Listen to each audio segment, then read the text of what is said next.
JavaScript SEO. We all know that it is fundamental to understand how Google actually indexes and tries to render the content, the configurations of our websites that rely on client-side JavaScript. It has been already a while since Google announced that they were supporting it, and they publish a lot of resources to help us understand it. Also, many tools like Sitebulb, the very well-known SEO crawler, started to integrate functionality and a lot of resources to facilitate the troubleshooting, analysis, and validation in order to fix whatever issues we could find. But is it like this, really? To answer this question, the team from Sitebulb recently did a very, very interesting JavaScript SEO survey to release the JavaScript SEO 2024 report that highlights the top trends, not only what they are seeing, but feedback that people has regarding their understanding of JavaScript SEO, as well as how do they actually develop their JavaScript SEO audit to announce these findings from the report that is going to be published today. And you can find the link here below. Patrick Hathaway, co-founder of Sitebulb, is here with me. Hello, Patrick. How are you? Hi, Elena. I'm very well, thank you. And yourself? I'm good. I'm good. Thank you very much for coming over. From what I could see when going through the survey, I found that were expected answers Yeah. like 59.8% mentioned that it's critical to get a clear picture of what the Google bots is, but then there was a clear gap because only 39.9% said that they understand well how Google actually crawls and renders and index JavaScript on their websites. And Mhm. then also it took my attention connecting this with the functionalities that you provide also with Sitebulb to validate and see the difference between the render HTML and the response. And I saw that 60% of Sitebulb crawls choose to render JavaScript. So 40% done. And I'm like, it's just a click to select to do it. So it was a little bit shocking to see this gap between the understanding of the importance, then saying that they truthfully believe that they can validate well, and then the people who actually select to do it with a tool that already provides the functionalities. What were the major highlights or most interesting findings from the survey and the analysis too? I think this part that you've highlighted right here, the JavaScript rendering documentation, to me as a technical SEO, is a sort of fundamental reading, I suppose. And the idea that less than 60% have read that doesn't, to me, align with the amount of people that understand how important it is, according to what they've said. So that is interesting, and I'm not sure. We can only speculate really as to the reasons for why, but I don't know if that's like due to a lack of trust in Google in terms of like historically, have we always really appreciated the things that they share, and whether or not we actually want to believe and trust what they're sharing. This is to do with understanding, and you've essentially got half of the survey respondents saying, "I understand it well." I either understand it perfectly or I understand it well. And I understand it perfectly is probably quite a difficult answer to give. Like you have to be pretty advanced, I would say, in order to do that, to say I understand it perfectly. But I would have thought most people at this stage would be in the I understand it well category. And for essentially half of the respondents to feel at most that they understand is the basics. Again, it just feels like is quite a gap opening up between essentially almost everybody saying they think it's important and only half of them really feeling like they actually understand what's going on. And acting on it. And I don't want to be harsh here, a little bit of like a lack of proactivity to start playing around, going through the documentation, even if it can be a little bit technical. Maybe my hypothesis here is that for some that don't come from the web development world, the Mhm. documentation can be a little bit technical to understand. Although I have to say, Martin Split from Google has done a fantastic job not only documenting in text but also through video series, etc., highlighting the most important, let's say, areas or elements to check and validate. To go a little bit of more with the findings regarding investigating JavaScript issues. It took a lot my attention that in one of the questions, besides asking if people know how to assess and the dependence on JavaScript of a website or not, again, like 15% say that no, that they didn't on one hand, which is still a lot. And then a little bit more than 30% say that they are not comfortable investigating SEO issues generated by the over reliance on JavaScript, which is a little bit aligned to those who said that they still don't feel comfortable explaining them to stakeholders. Very likely because a lot of the stakeholders sometimes are also developers too, the ones that they need to communicate to fix these issues. So what do you think you can do to close this? I know that you provide tool functionalities. Seeing this data has made you to try to highlight a little bit more certain information that you provide potentially, or steps to take. I know that you're also planning to do some trainings too. Yeah, for sure. The first question here, how to determine whether a site has significant dependence on JavaScript. There are things that we could do within the software to help with that. I mean, there are things that we've done already within our software to help with that. But I feel like that question in particular does highlight a training gap. Like that Mhm. should be something which most SEOs should feel comfortable doing. And I was writing about how to essentially do this back in 2017 when we first launched Sitebulb. Like we've had enough awareness of this specific issue for a long time, and I don't think that particularly has changed. So I do find this a little bit more surprising. And then if you scroll down to the next two, it does feel like these are linked, right? 30% are not comfortable investigating. Well, it makes sense. If you're not really comfortable investigating it, you're not then going to also be comfortable explaining it, Mhm. and that's a confidence thing as well, right? Isn't it? Because like if you feel sort of armed to investigate the issue, I feel like at that point you would also be able to go ahead and explain what you need to explain to clients and stakeholders. I feel like this part is really interesting because it's that sort of always that fuzzy divide, and some people fall on both sides of the question, but I've always been on the side of SEOs should not feel like they need to be developers or learn how to code. I know there are some SEOs that feel that way, but I'm certainly not one of them.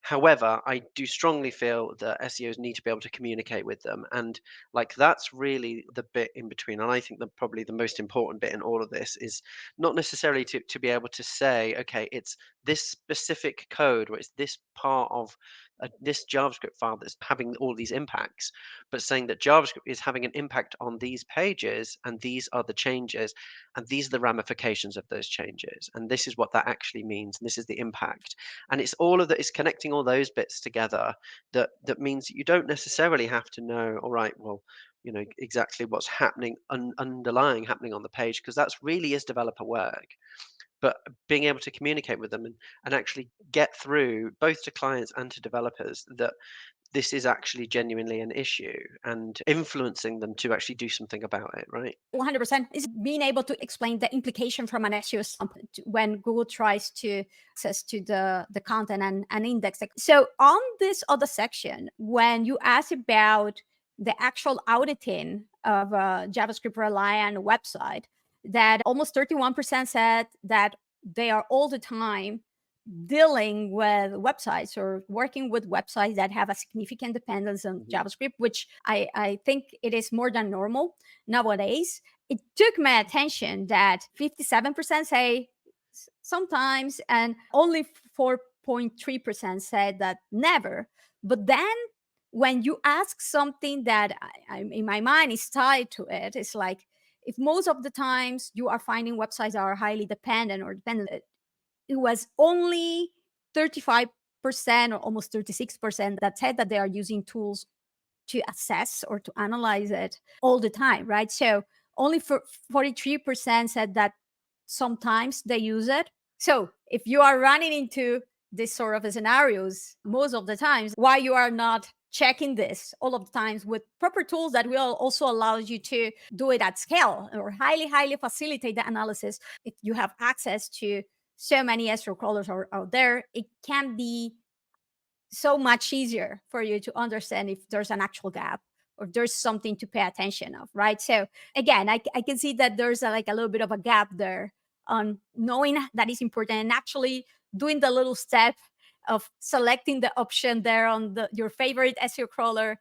to see if there's actually something that is impactful and you should take care of. I mean, you're dead right. Like part of the SEO auditing process is discovery. Like when you, particularly when you're dealing with a website that you don't know very well or you're looking at for the first time, you don't know what you don't know. You don't know how big the site is. You don't know what technologies it's using. You don't know how much the dependence is on JavaScript. So, if even some of the time the sites that you're dealing with have got a heavy dependence on JavaScript, or at least partial dependence on JavaScript, why we are not seeing like the all the time as a checkbox to just go, well, I'll check it. You need to the first time you crawl with it or a few times to understand actually, that discovery question, like actually how much dependence is there here? And when there are tools that are readily available and affordable that can give you those answers on scale, like you can look at the homepage and okay, there's not much dependence on JavaScript on the homepage,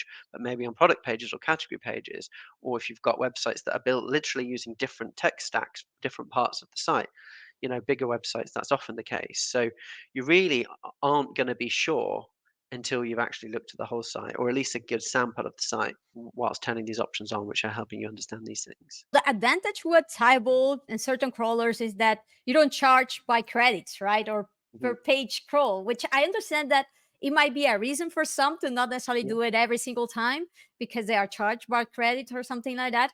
But yes, there are so many ways, not necessarily to do a full crawl with JavaScript right away, but as you mentioned, a sample of every type of pages on the site to double check the reliance of each one and then do a bigger, more comprehensive crawl to see the dependence of this and the actual impact that at scale. I can certainly see why people would select the HTML crawler as the default. And like what you've just brought up now, the sort of Mm. sitebulb data, I think this is really interesting because it shows the changing landscape with how we all as SEOs have understood Google's willingness and ableness to render, how the technological landscape has changed, and how we've chosen as users to change how we actually audit websites. And I'll just try and give a little bit more context on this. So this is Mm. literally when you load up Sitebulb and you choose like your very initial settings, right? Okay, am I going to choose to crawl with the HTML crawler, with the Chrome crawler?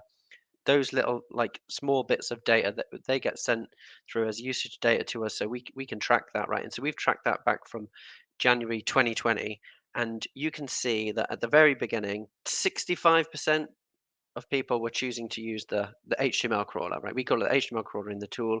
For Mm. this graph, we call it the non-JS crawls, right? And you can see that that pretty much tracks across until it's roughly halfway through 2021, where it kind of flips, right? So it kind of switches Yeah. at that point. And that is because within Sitebulb, we made Chrome the Chrome crawler the default option. So you Mm. had to override that, right? So you then see about 2 years of people kind of fighting it, right? Users kind of going, well, no, they've pre-selected the Chrome crawler, but I'm going to still choose the HTML crawler. And then it isn't until 2023 that they start to diverge in the other way, where people are like either actively happy that it's the Chrome crawler being used, or they're deliberately choosing it themselves. And we're now at a point where it's almost completely flipped, where it's sort of 60% the Chrome crawler, the JavaScript crawler being used versus 40% with the HTML crawler. And there are still very good reasons why people would choose to crawl with the HTML crawler, like I said, for speed. But it's stark how different it's ended up being now, right? Yeah, 100%. Here we have the response versus render adoption, and it's interesting to see that how it double since you released it at the end of Yeah. last year, isn't it? Yeah, we had that call with you. We also had a call with Arnaut Hellemans as well, and you basically both said the same thing, right? Add more features to your response versus render report, because we had one for a couple of years. And one of the things that we added was the ability to select at the beginning of the audit to turn it on or off, and if you turned it on, it would literally save the HTML. And so I probably the first 2 or 3 months of this, there's some usage adoption stuff in there, right? Like maybe people aren't up to the latest version, maybe they haven't spotted it yet, they're not aware of the feature itself. So I think it's fair to assume that the first few months are a little bit of usage adoption stuff, but the fact that month after month after month it's continued to grow it does just show that, this is something that people care about, and something that people are getting value from that data, right? They're getting Mm. value out of the data that's telling them that difference, and so they're selecting to use it more and more. Yes, I certainly do get a lot of value myself to be able to understand at a so quickly if there's something that is misconfigured that I actually need to take a look at. I have many ideas if you want even more to be able to understand the gaps. And now we have also the hints of data to understand that it might or might not necessarily be also critical or impactful to take action on this, depending on which are the pages that are suffering from this. Then we can see what I was highlighting at the beginning of our conversation, how there are many critical SEO related configurations that are only found in the response or only found in the render HTML or modify by JavaScript in the render HTML. Which of these you will say that you didn't expect that to be as high as it was, or nothing impressed you Well, here? no, there are. I do want to contextualize this because I don't know if this will make sense to people. Like, in terms of like this sort of data, because we only collect aggregated like data, literally all we're getting is top level stats about like what hints have fired across websites. So this is literally if it's fired one time, even one time for any one website. So this does not mean that 4.6% of all websites ever crawled have no Mm, index in the response rate. It's just across all the audits, this hint was fired at, at least one time on 4.6% of URLs. But that one in particular, right? Because that's the only hint we have that we class as critical, where literally, if no index is only in the response, it basically means that Google won't render it, mm, and it then also means that when you are rendering the page, the no index is no longer there. So presumably that means that whoever's designed the website didn't want it to be no index, right? Or at mhm. least there's Yeah, there's this there's this conflict where you're not sure. So I found that extremely surprising. That would trigger on so many sites, and then H1 as well, like being so high, that are triggered on so many sites. Like, this is literally just data that was going into a database, so we knew if people were actually using the tool and if the tool had any value. So we hadn't really even looked at this, but it's incredibly surprising to see the H1s having such an impact like that. Because yeah. content and link, they're the two that you expect. Like, I expect some content to be changed by JavaScript, and I expect links for sure to be inserted by JavaScript on almost every single site on the internet these days. But key elements like H1, for me, that is very surprising. Indeed. So to start wrapping up, and here I want to move to your final thoughts too, because I know that you also have, besides thoughts, a few resources, a few actions that you want to invite the audience to take, especially if they are unsure of where they find themselves here. Yeah, the big takeaway for me and for us, Sitebob, looking at this data was that there is a gap, right? It really does feel like there's a gap between how important people think it is and how able they are to investigate it and to actually explain the issues that they're finding to clients, to developers, to other stakeholders at their companies. And so the big thing that we think is important is that their training needs addressed. And so we've worked in partnership with Women in Tech SEO to put together a training course, which you can sign up for using that link right there. Yeah. A totally free course available to absolutely anybody, and it will start at the beginning of September and is run by Sam Torres and Tori Gray, who are absolutely brilliant and know this stuff better than anyone. And they're extremely good trainers. And we have three key lessons, essentially training webinars, going across everything that we've talked about here. So the first one, identifying and understanding JavaScript. The second one is how to audit it. And the third one is, perhaps the most important one, is how to actually go ahead and communicating these issues to people. And so if you do find that any of this sort of strikes a chord with you, or you feel like you could do with some extra training, go ahead and register for this series and you'll have access to that completely for free. And in addition to that, we have a whole load of resources on the website ourselves, which is under JavaScript SEO, which you can get to either via that link. That's it. There you go. Here. And so this is our hub for everything to do with JavaScript SEO that you can learn from Sitebulb, including access to the report. There's a whole section in here. We've got the webinar that you were on later as well through here as well. So there's loads of stuff in there to help you through this journey with loads of third-party resources as well. So hopefully this does help bridge that gap. We hope to be able to do this report on a regular basis so we can kind of see how things have changed, if any of these trends have shifted, and maybe in a year's time, it's done some good to actually making some progress in terms of closing that gap. 100%. Thank you. Thank you very much. I think this is fantastic because it's not that you have only found a gap, an issue, a challenge, but you're providing free resources for everybody to take action. The training, on one hand, that is free and open to all, and you can have access. Also, you have a free trial with the tool. If Mhm. in any case, if everybody wants to just start testing it and troubleshooting it and getting hands on with what they learn with the training. And I have to say something, the JavaScript SEO Hub that you have here is one of the most complete with multi-author resources, also linking to other resources out there. So it's very, very comprehensive, explaining also all of the issues that you find with the tool and why they are important. So you provide context. So if you start using Sitebulb as an SEO crawler to assess this type of JavaScript related issues, you will find also the why in most of the scenarios or circumstances, along with a notification there or the report saying that Yeah. there's something wrong in there. So it can help you to really, really accelerate the SEO learning process for sure. Thank you. Thank you very much, Patrick. I really appreciate it for you to come over and share with the fresh insights of the first JavaScript SEO report. I hope that it is read. I will certainly include it in the next SEO FOMO. Remember, if you want to keep up with the latest in SEO, subscribe to SEO FOMO if you haven't yet. Thanks very much for having me on. Until the next one.